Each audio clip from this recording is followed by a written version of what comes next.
Today's episode talks about the gambler's fallacy. Some friends happily told me that they had finally found a method to increase the chances of winning the lottery, since the probability of each number appearing in the lottery is equal. According to the law of large numbers, over a long period, these numbers should appear with equal frequency.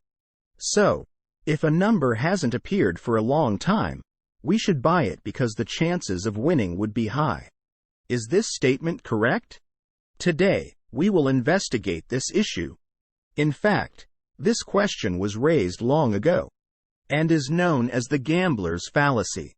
Just by the name itself, gambler's fallacy, we can understand that this statement is incorrect. Let's provide a simple example. Imagine a gambler playing with dice. The dice has 6 sides. And if it shows 1, 2, or 3, we call it small. And if it shows 4, 5, or 6, we call it big. They play a game of betting on small or big. We know that according to the law of large numbers, as long as the number of plays is large enough. In other words, as the number of dice, n, rolls approaches infinity, the ratio of big outcomes to the total number of rolls should be equal to the ratio of small outcomes to the total number of rolls, which should be 50%. This is because a fair dice should have a 50% chance of showing big or small. So, the gambler says, since there is this rule, I can adopt this strategy. For example, if the first roll shows small, then the chances of the second roll showing big increase because the first roll was small. So, I should bet on big. This statement is incorrect. If the first roll shows small, the second roll still has a 50% chance of being big, and a 50% chance of being small. What about the third roll?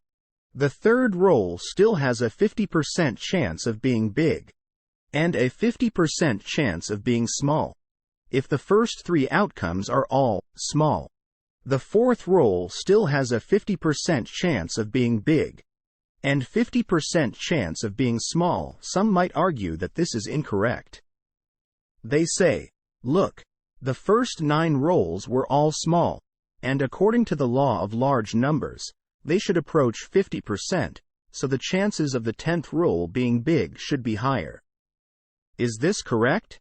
No, it's not. Why is it incorrect? Because the law of large numbers has a premise. It requires n to approach infinity. It needs to be a very large number to satisfy the law of large numbers. For example, if you play 1,000,000 rounds, you will find that approximately 500,000 rounds will result in a big outcome and 500,000 rounds will result in a small outcome. But if you only play 10 or 20 rounds, you cannot claim to satisfy the law of large numbers. This is a common fallacy. In daily life, people have some misconceptions, and a typical example is lottery tickets. People often recommend to me that I should buy a number that has never been drawn before. They believe that the probability of a number that has never been drawn is higher. But that's not correct. Why? Because the number of lottery draws is still very small, and it is far from satisfying the regularity of the law of large numbers, right? If the lottery could continue for 1,000,000 years, and you look back, all the numbers should have an equal probability. Another example is the gender of babies. For instance, a family really wants a boy, but they end up having 5 girls. They say, I will try for another one. Why? They think that since they have already had 5 girls, the probability of having a boy next is high. But that's also incorrect. You have only given birth to 5 children, right? If you had the ability to give birth to 1,000,000 children, then you would have roughly an equal number of boys and girls. That's when we can talk about satisfying the law of large numbers. If you are not familiar with this gambler's fallacy, you may adopt a very wrong strategy for gambling. What is this very wrong strategy?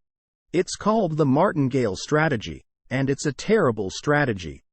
The strategy is as follows. If you lose, you double your bet. This is a very bad strategy. Let's continue with the example of playing with dice. In the first round, I bet on big and put down $1.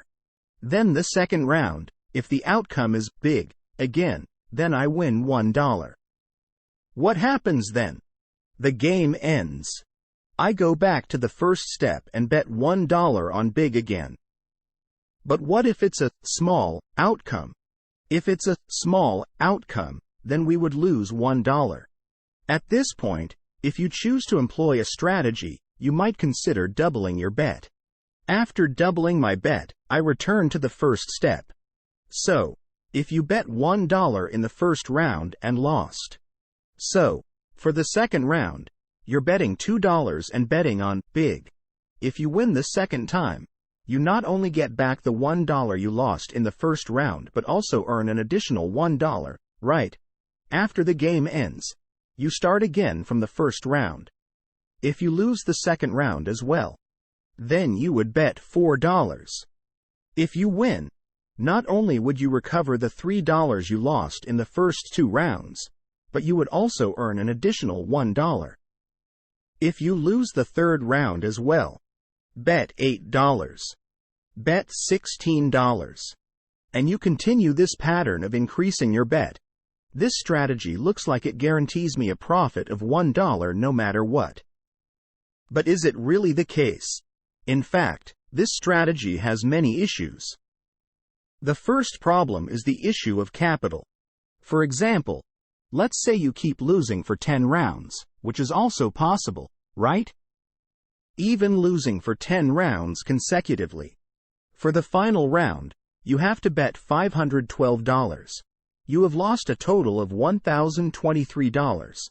At this point, you might not have enough money left to recoup your losses. The next bet would need to be $1,024. Some may argue that they can afford that amount. However, what if you had initially bet $10,000? In that case, the final bet would be $10.24 million in order to potentially double your money. But do you really have that much money? Furthermore, most casinos have betting limits. For example, if the limit is $10 million, you wouldn't be able to place a bet of $10.24 million. So, people who use this strategy usually end up losing their entire fortune. Therefore, this strategy is highly risky and not recommended. It often leads to significant financial losses. So, it's important not to use such strategies. Now, is there any method to consistently make money from the casino? This is not the first time something like this has happened in history. Let's talk about a person who won money at a casino. This problem is called the Monte Carlo problem. Monte Carlo is the name of a casino in Monaco. It is a small country next to France, and it is very wealthy. That's because its gambling industry is highly developed. In 1873, there was a British man, and his name was Joseph Jagger. He was tired of his life and wanted to change his destiny. What did he do? He went to a casino, carrying all his savings. He arrived at the Monte Carlo Casino in Monaco. Once at the casino, he discovered a game called roulette. How is this game played? There's a wheel. This wheel has 38 small compartments, and there's a ball. The ball spins, and it can land on one of the compartments. For example, it could land on this compartment if you bet correctly. Then you win a certain amount of money, but if you bet incorrectly, then you lose your money, right? That's roughly how it works. He said, you see, now there are 38 compartments. So the probability of each compartment appearing is 1/38. But the payout is 35 to 1. If you win, you take your $1 back and receive an additional $35, so he said it's not profitable. Why is that? Because for every game you play, if you bet $1, you only have a 1/38th chance of getting your money back. You can get back $36, so on average, after playing a game, you would get back 18/19 of your bet. But your bet is $1, so on average, you lose 1/19 dollar. He understood this principle, so he didn't bet recklessly. He used a method, a very magical method. He hired 6 assistants.